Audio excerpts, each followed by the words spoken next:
Police, yung aking mga pagpapasalamat sa inyo sa oras ninyo, ang aking mga pagpapasalamat sa inyong patuloy na suporta sa aking opisina, ang Office of the Vice President.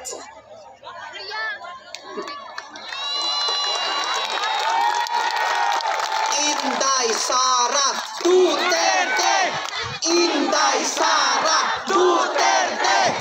Inday Sara Duterte!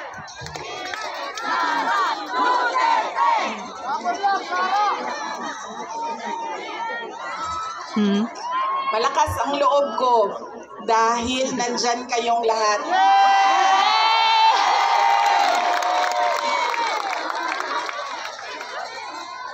Kanina noong papasok ako dito, marami ang nagsabi, be strong, be courageous. I am only